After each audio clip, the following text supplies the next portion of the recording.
Assalamualaikum Ustaz. Apa boleh kita bermuka masam atau kesal pada saat suami kita berbicara satu hal yang membuat kita kesal dan sakit hati? Ini biasanya kalau suami ngomong poligami nih. Nah, dan bagaimanakah sikap kita sebagai istri sebaiknya agar kita tidak menjadi seperti tidak taat bakti kepada suami kita?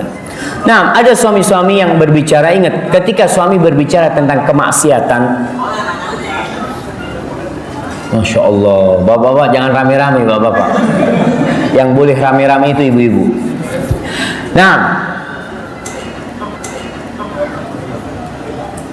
kok lupa apa nih? Astagfirullahaladzim. Iya, nih. Wanita itu seharusnya bermuka masam, harusnya kesal sama suaminya kalau suaminya berbuat maksiat, harus dia marah. Di sini marah yang dapat ridha dari Allah Jalla Jalla. Dia bermuka masam ketika melihat suaminya melakukan kemaksiatan. Nah, dan itu sesuatu yang disyariatkan. Karena anak beberapa kali ada wanita-wanita yang naudzubillah dia dengar suaminya berzina, naudzubillah. Suaminya melakukan tindakan yang tidak baik, tapi dia jaga, dia tahan dirinya, dia berharap Allah memberikan hidayah kepada suaminya. Tapi kalau dengar suaminya kawin lagi, langsung tas dibuka. Nggak ada harapan tobat suaminya sudah. Iya jemaah. Ini generasi yang lalu Anda lihat. Anak-anak lihat, Anda punya keluarga, anak lihat seperti itu. Ketika dengar suaminya mau kawin lagi, itu hancur sudah rumah tangga. Tapi suaminya berzina, dia masih tabah, masih sabar, masih berharap bisa baik suaminya. Maka tolong muka masammu seharusnya di tempat yang sesuai. Jadi kalau dikatakan boleh nggak bermuka masam dengan suami, ya ada sesuatu yang wajib bermuka masam. Dalam hal-hal suaminya melakukan kemaksiatan, kau harus benci dan murka. Tapi kalau hal-hal yang memang suami kadang-kala ngomongnya buruk, ada suami-suami yang kalau ngomong manggil istrinya dengan kebun binatang. Nah, dia marah, murka, itu wajar sebenarnya. Tapi tetap wanita harus bersabar. Dia simpan rasa marah itu, emosi dia di dalam hatinya. Dia berusaha memperbaiki diri dan mendoakan suaminya. Mudah-mudahan dia jadi lebih baik. Hadza wallahu a'lam bissawab. Jika istri meninggal duluan, apakah istri bisa juga sebagai syafaat buat suaminya? Bisa. Di sini apabila mereka orang-orang soleh jemaah, mereka akan saling mengenal. Apabila cinta di dalam rumah tangga dibangun di atas takwa, maka sampai hari kiamat tidak akan putus cinta itu.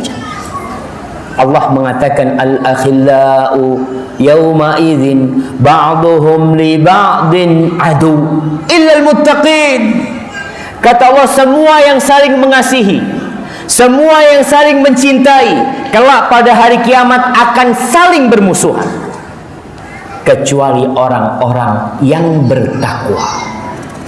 Kalau suami mencintai istrinya karena takwa dan istri mencintai suaminya karena takwa, bisa jadi istri yang masuk surga lebih dahulu mungkin.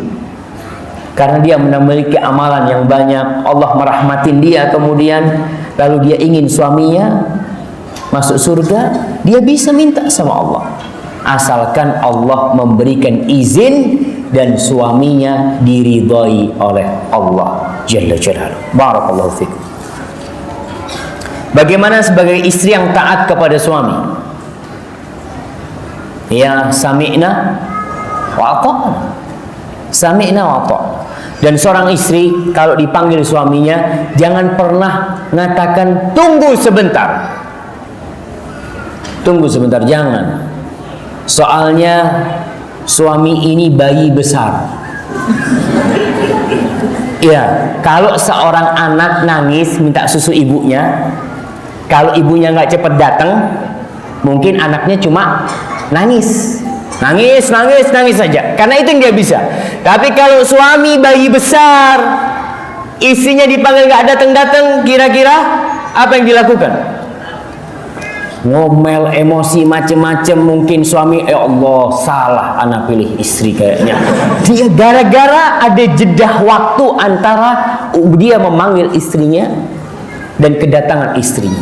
Dan istri jangan, di antara bentuk ketaatan adalah ketaatan dalam urusan ranjang. Nah, mohon maaf masalah ini, karena banyak terjadi perceraian disebabkan masalah ranjang, dan suami tidak mengatakan hal itu. Malu dia malu.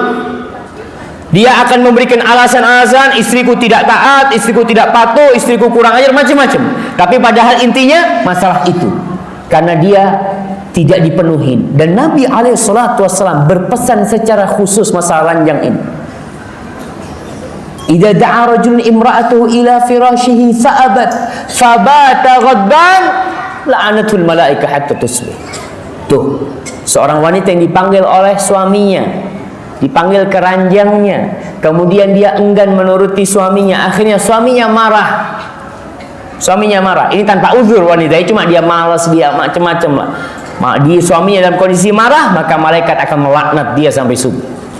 Dan Nabi mengatakan wanita harus menuruti suaminya kalau dipanggil ke ranjang, wa in kanat ala tanur wa in kanat ala qatab.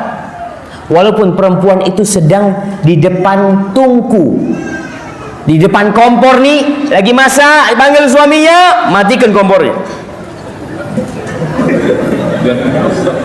Nah, lagi di motor mau ikut kajian, dipanggil sama suaminya, istriku jangan berangkat, aku tidak bisa hidup tanpa kau turun.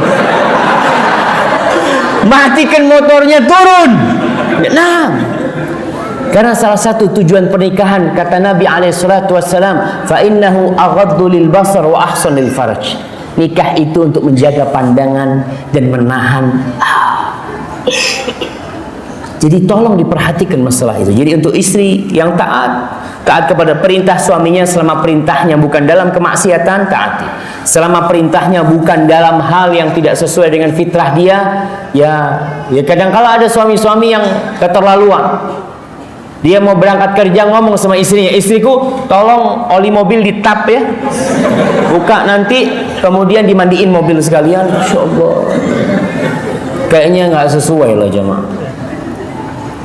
Berdosakah saya sebagai istri yang seringkali menuntut perhatian lebih saat suami lebih banyak waktunya habis saat bekerja? Nah, jamaah, kata orang kerjaan itu second wife, istri kedua. Sebagian istri itu sabar, suaminya bekerja sampai malam sabar. Yang penting jangan kawin lagi. Nggak apa-apa kau kawin lagi sama pekerjaanmu, silahkan. Tapi ada wanita yang tidak diperhatikan oleh suami. Maka seorang wanita menuntut kepada suaminya boleh sebenarnya, akan tetapi tidak perlu diucapkan. Bagaimana dia tahu Ustaz kalau anda tidak mengucapkan? Ya, engkau berbuat. Kau tahu ikan yang besar, kalau ingin dapat ikan yang besar, umpannya harus besar. Kau berikan kepada suamimu sesuatu yang besar, insya Allah dia kasih yang besar. Tapi ada suami-suami yang nggak faham-faham.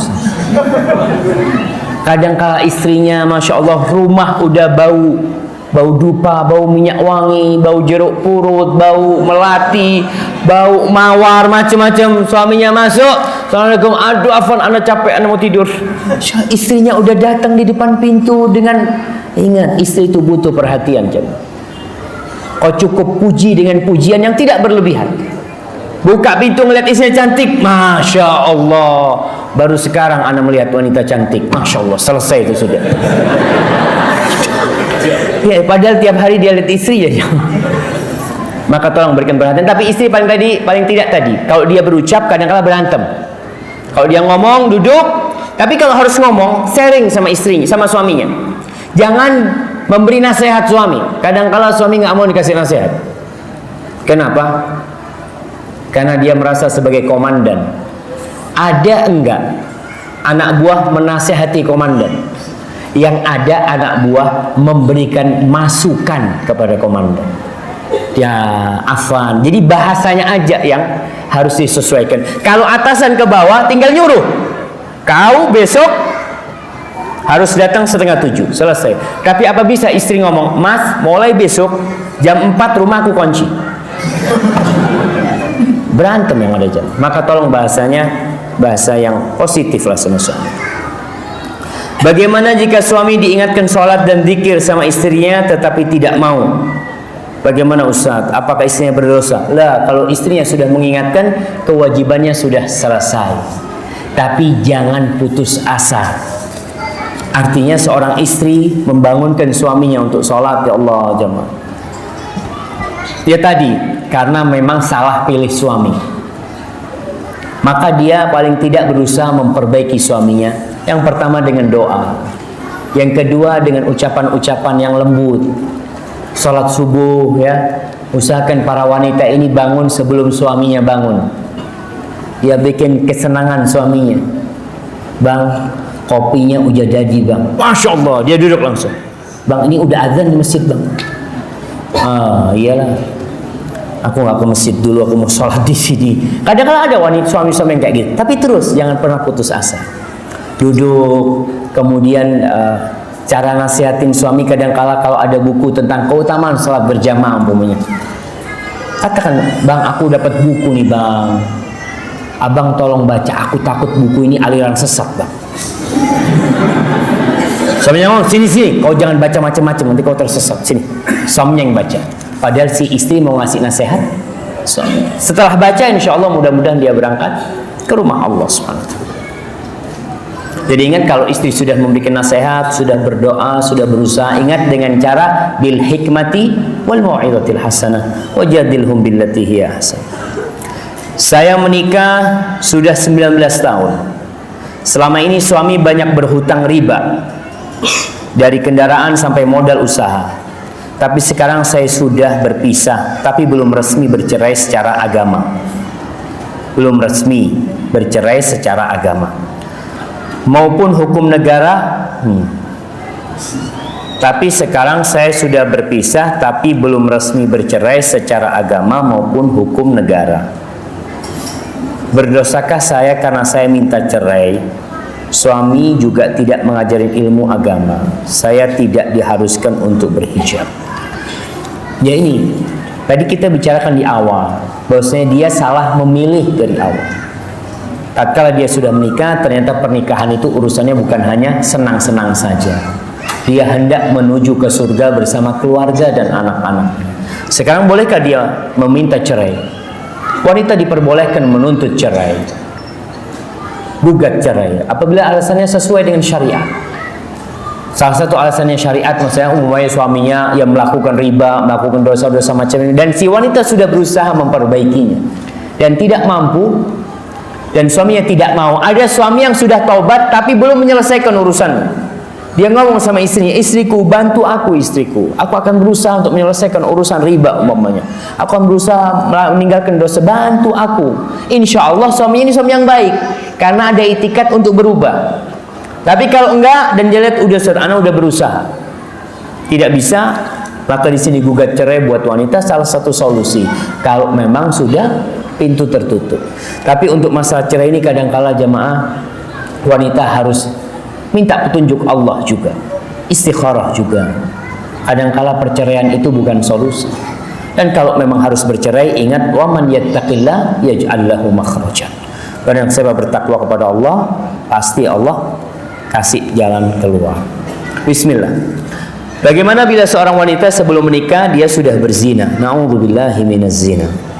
Mudah-mudahan jemaah dijauhkan kita, istri kita, anak-anak kita, keluarga kita dari zina. Ini termasuk dosa yang buruk sekali. Lalu dia menikah dengan laki-laki lain, dan kepada suaminya dia mengakui kalau sebelum menikah dia sudah berzina dengan laki-laki lain, dan dia sudah bersumpah kepada suami tidak akan mengulangi perzinahan itu lagi. Tapi karena lemahnya iman, sang istri melakukan kesalahan lagi, dan dia selingkuh dengan mantannya, dan dia berumah, dia berzina lagi. Bagaimana dosa perempuan seperti ini? Apakah masih bisa diampuni dengan taubat nasuha? Allah jamaah. Ini Anda dengar seorang syekh ditanya oleh seorang wanita, Dia mengatakan, Syekh, ana menikah dengan seorang suami, lalu suami ana kerja keluar negeri, 5 tahun ditinggal. Dan dalam kondisi 5 tahun itu anak sering berzina. Na'udzubillah. Mungkin juga ingat ya para suami, jaga Allah, Allah akan jaga keluarga kita. Dan engkau juga ketika memilih seorang istri, kau pilih istri yang soleh. Kau tadi akhirnya perempuan ini mengatakan dia 5 tahun dalam kondisi banyak dosa. Suaminya balik. Suaminya balik dan si wanita niat berhenti berzina. Suaminya datang balik dengan suaminya, ternyata dia tetap berzina. Karena jamaah, dosa ini melahirkan dosa. Dan ingat, ketika orang melakukan dosa, hatinya itu ketutup nokta-nokta hitam. Dan terus akhirnya ada orang melakukan dosa karena kebiasaan, bukan karena dia menikmati itu dosa.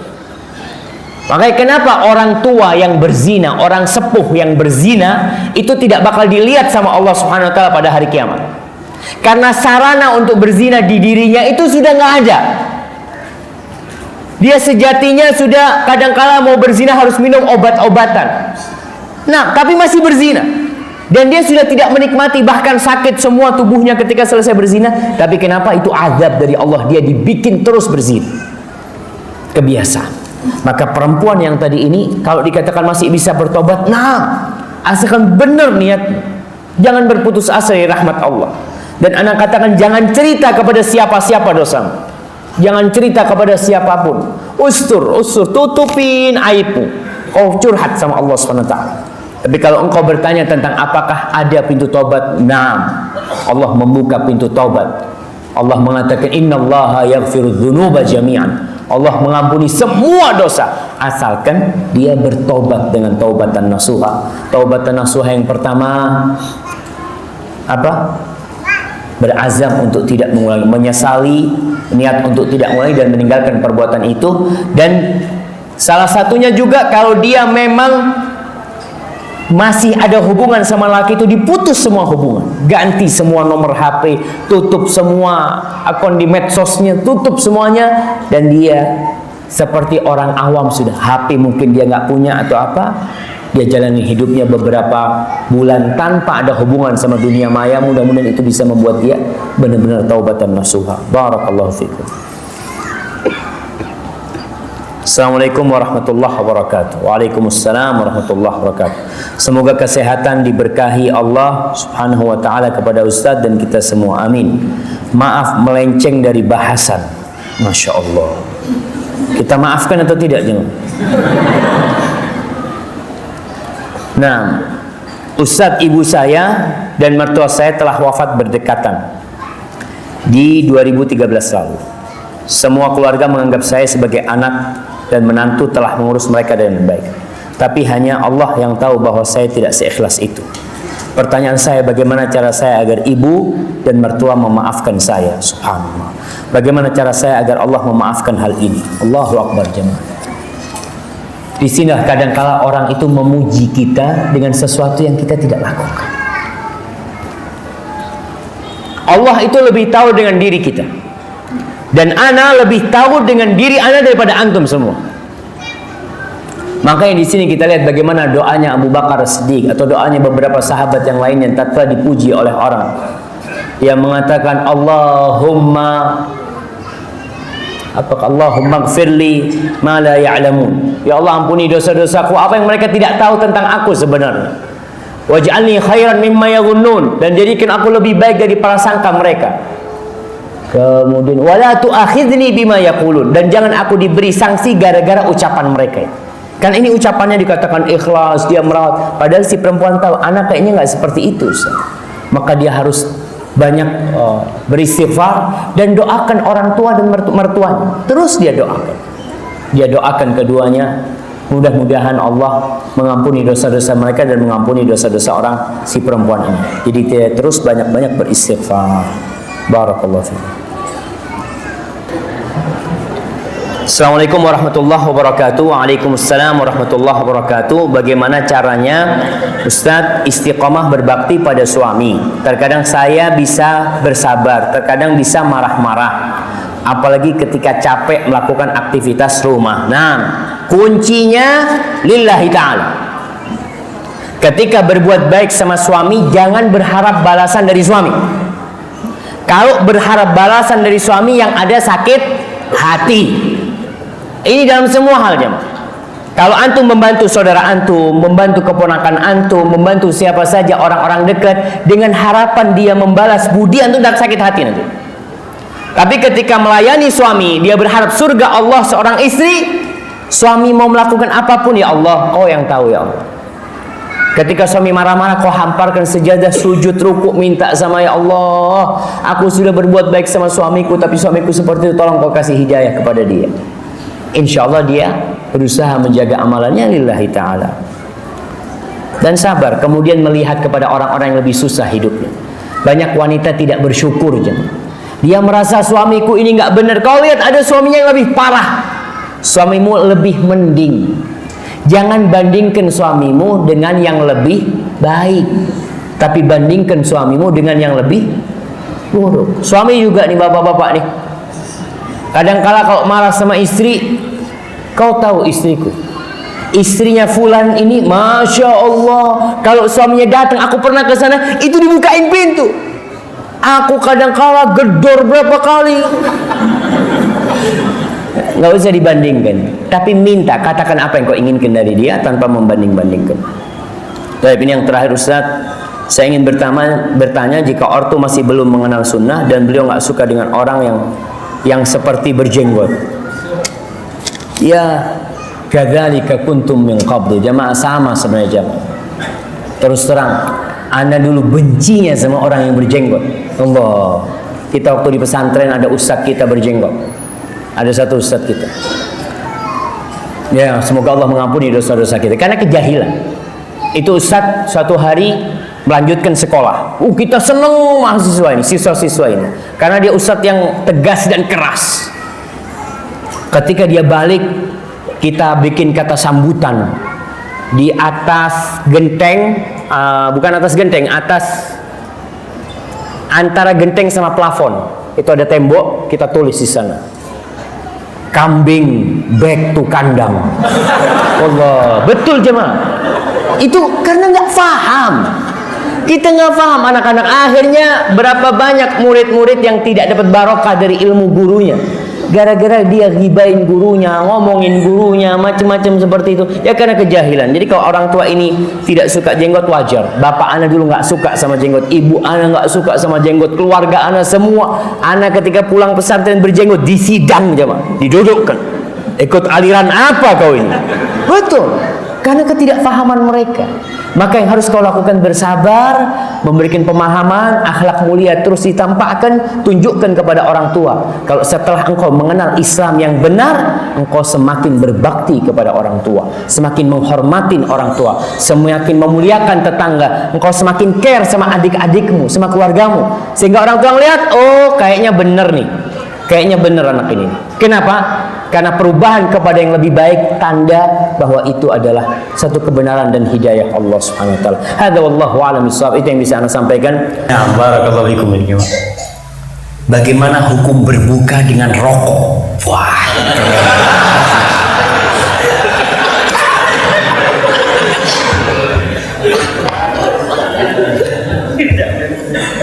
Subhanallah ya. Disinilah dituntut seorang hamba yang beriman itu untuk berusaha mengenal agamanya. Kalau kita lihat selama bulan puasa, di bulan puasa itu ada penyucian jiwa hamba dan penyucian jasmani dia juga. Kalau kita lihat Rasul sallallahu alaihi wasallam berbuka dengan apa? Beliau alaihi salatu wassalam mengatakan, "Idza afthara ahadukum falyuftir ala tamarah." Kalau kalian berbuka, hendaklah berbuka kurma. Ini perintah dari Rasulullah SAW, perintah. Ketika itu perintah, memang kalau kita bicara, Ustaz, hukumnya kan sunnah, Ustaz. Iya, kalau kita bicara itu na'am lah. Tapi nggak perlu tanya itu. Alhamdulillah, kurma banyak dijual sekarang. Ketika kita buka kurma, tamarah. Kalau nggak ada kurma, Nabi berbuka apa? Air. Nggak ada kurma, jangan rokok. Air. Setelah makan kurma dan minum air, kemana Rasulullah SAW? Makan yang lainnya, makan roti, makan apa? Enggak. Kemana? Ke masjid. Subhanallah. Kita bisa rasakan tatkala seorang muslim ambil kurma, dia gigit tuh kurma. Ya Allah, nabimu makan kurma juga, ya Allah. Dia rasakan bagaimana dia mengikuti. Aku ini nggak suka sama kurma sebenarnya. Nggak suka. Banyak orang nggak suka sama kurma. Dia lebih suka sama es campur, sama apa mungkin. Tapi ketika dia makan kurma, kenapa dia makan kurma? Karena nabimu makan kurma, ya Allah. Aku juga mau makan kurma walaupun aku nggak suka. Tapi lama-lama akan suka. Sahabat Nabi sebagian, kalau nggak salah Ibnu Abbas, Ibnu Umar, dia dapat hadis kalau Nabi itu suka sama korok. Korok itu labu kuning. Jadi Nabi kalau disuguhkan sama sahabatnya korok itu sisa-sisanya itu sampai bersih gitu kan jamaah. Ketika sahabat ini tahu Nabi suka korok, dia padahal nggak suka, tapi karena tahu Nabi suka, dia jadi suka. Tadilah ketika kita memulai dengan cinta, semuanya akan kita cintai. Apapun yang disukai oleh kekasih kita, kita akan suka. Jadi kalau berbuka dengan rokok, masa kita berbuka dengan sesuatu yang dibenci oleh Allah Subhanahu wa Ta'ala? Awal kita memulai dari pagi tadi kita nggak berpuasa, terus sampai matahari terbenam. Dan ketika kita berbuka karena Allah nyuruh kita berbuka, ya Allah, kau suruh aku berbuka, aku makan. Maka mulailah dengan kurma, jangan sama rokok, apalagi rokok. Pemerintah kita mengharamkan rokok apa tidak? Mengharamkan rokok pemerintah kita. Antum lihat tulisan-tulisan. Rokok membunuhmu. Boleh orang bunuh diri di pemerintah kita? Boleh nggak orang bunuh diri? Nggak boleh, haram secara hukum pemerintah ya. Kemudian di tulisan rokok apa? Rokok membunuhmu. Berarti orang bunuh diri? Ya, nggak boleh lah jamaah. Cuma masih malu-malu gitu kan jamaah. Subhanallah. Tapi ke depan saya melihat insya Allah usaha untuk menghilangkan rokok ini sangat besar sekali, karena orang-orang kafir, kita bicara orang kafir, itu sudah memerangi rokok mati-matian. Kita lihat umpamanya di airport ya, itu orang-orang perokok itu dikumpulkan di ruang kaca kecil gitu ya. Kalau banyak, subhanallah, saya punya teman perokok, dia masuk ke sana, kata dia, kita nggak perlu rokokan, sudah taruh sudah, ini asapnya Marlboro, asapnya semuanya ada semua, kata dia, di ruang ini, kata dia. Subhanallah, memang dia benar-benar dikumpulkan di sana tuh orang-orang yang subhanallah jamaah. Tapi memang dibaratkan benar-benar diperangi. Larangan-larangan merokok itu kan di mana nggak boleh merokok, di situ nggak boleh merokok ya. Tapi namanya perokok kadang-kala memang karena sudah candu ya. Saya doalah mudah-mudahan yang merokok bisa berusaha untuk berhenti merokok.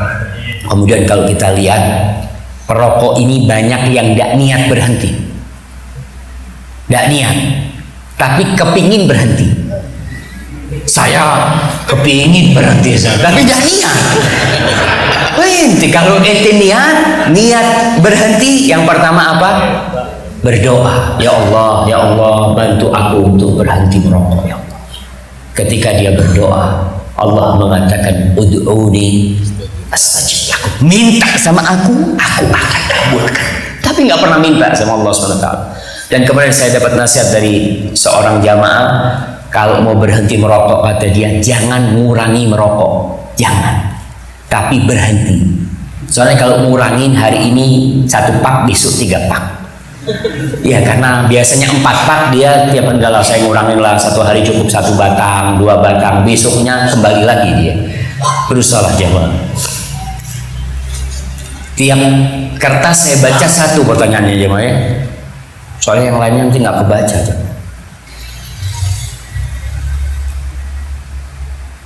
Nah, bagaimana tata cara sholat tahajud dan duha yang sesuai sunnah? Apakah ada zikir di antara pemisah rakaat setelah salam? Dan mohon penjelasan sholat Jumat. Adakah ba'diyah, qabliyah, dan rakaatnya? Subhanallah. Berkaitan dengan sholat tahajud, bebas-bebas aja orang mau berzikir ya. Karena kita lihat tahajud ini kan waktunya memang waktu berdoa. Allah Subhanahu wa Ta'ala mengatakan ketika turun sepertiga malam ke langit dunia, sepertiga malam akhir ke langit dunia, Allah mengatakan hal min sa'ilin fa'utiyah, hal min mustaghfirin fa'aghfiralah. Apakah ada orang yang mau minta, aku akan kasih. Apakah ada orang yang mau meminta ampunan aku akan ampuni. Fadhol, kita mau berdoa, tapi dan inti sholat tahajud sendiri adalah doa juga ketika rukuk, ketika sujud kita. Dan Allah Subhanahu wa taala menyebutkan tentang orang-orang yang menghuni surga kelaknya.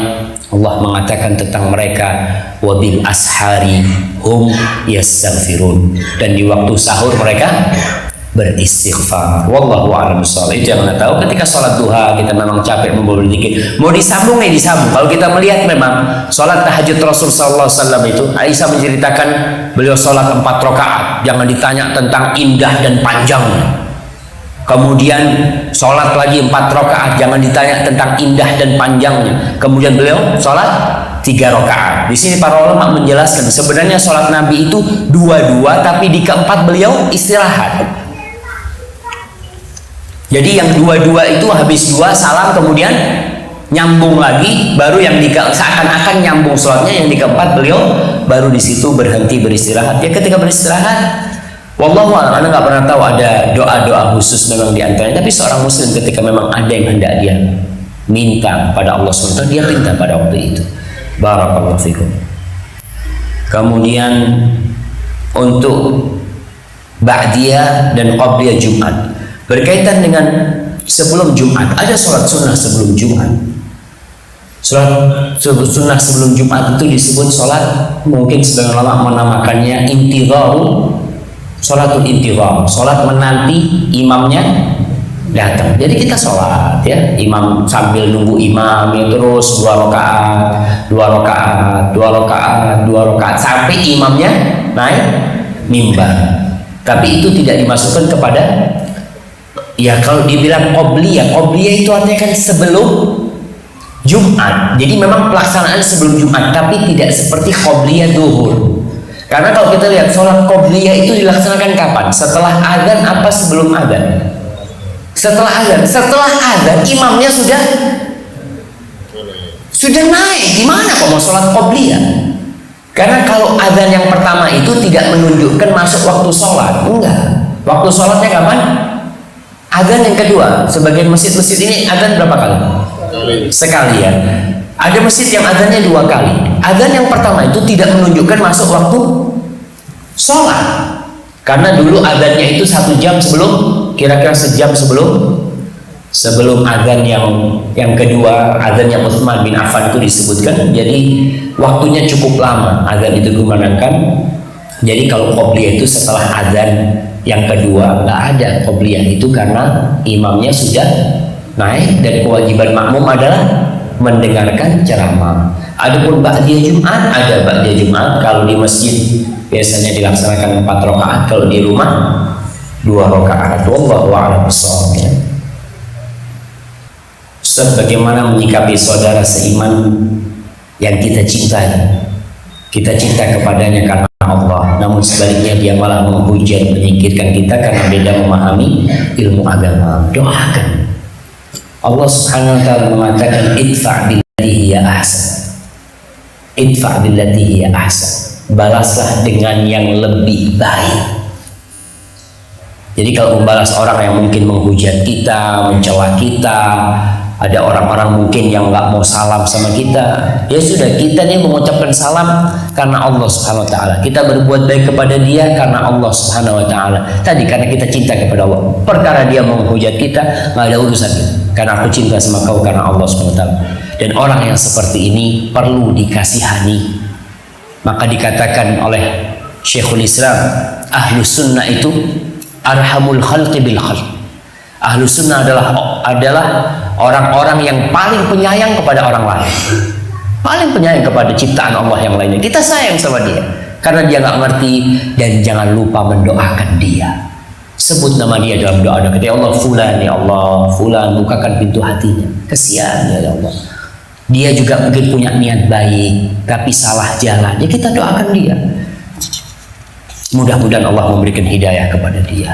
Jadi kalau orang berbuat buruk kepada kita, balaslah dengan yang lebih baik kepada dia. Insya Allah Allah akan membuka hatinya. Pertanyaan, tanggal 1 Syawal sering disebut juga dengan Idul Fitr. Betul, memang Idul Fitr. Mohon penjelasan dari Ustaz, apa sebenarnya makna dari Idul Fitr? Ya, kalau Idul Fitr secara bahasa Id itu sesuatu yang berulang-ulang. Id karena dia kembali lagi ya, maka disebut Id. Rasulullah SAW mengatakan, la taj'alu qabri idan, jangan jadikan kuburanku ini jadi Id yang terus kalian akhirnya menjadikan itu tempat yang seperti lebaran terus ke sana orang itu. Rasulullah SAW melarang hal itu.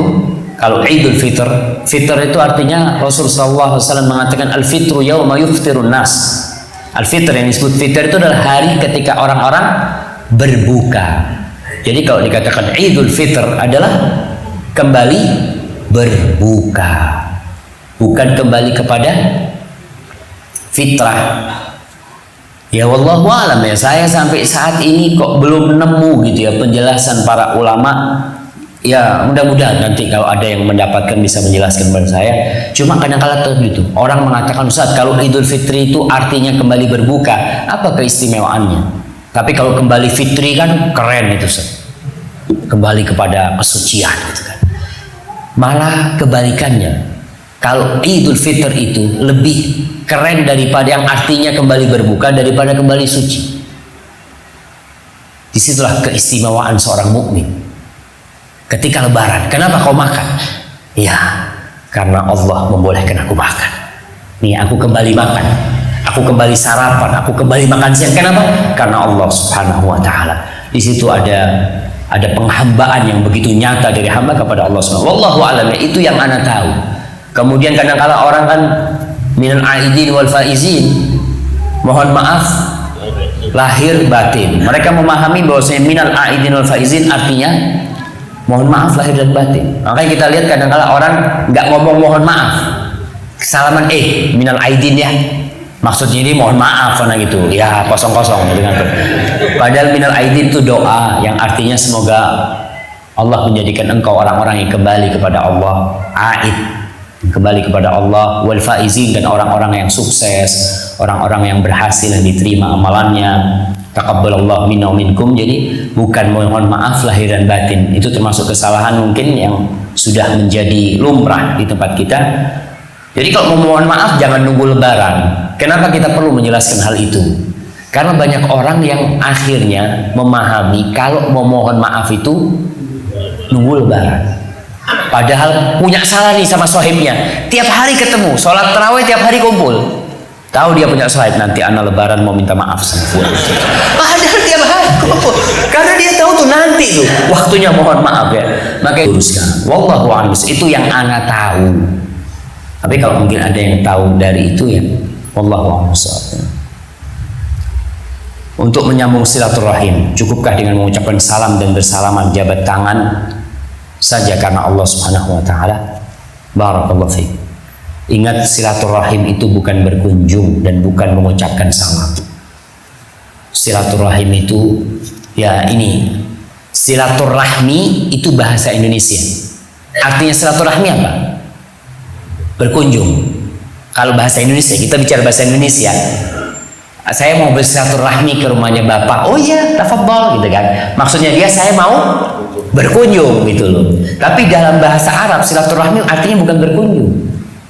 Silaturahim artinya silah dari dua kata. Silah itu artinya menyambung, wasala yasilu silatan, itu artinya menyambung. Ar-rahim artinya rahim ibu, jadi menyambung yang ada hubungan persaudaraan kerabat. Sebagian ulama mengatakan yang disebut rahim itu siapa sih? Laul arham itu siapa? Sebagian mengatakan mahram, yang mahram sama kita itu rahim kita. Sebagian mengatakan rahim itu adalah yang dapat warisan, itu rahim kita. Dua pendapat ini sebenarnya lemah, karena ada yang bukan mahram kita, tapi itu dia kerabat kita.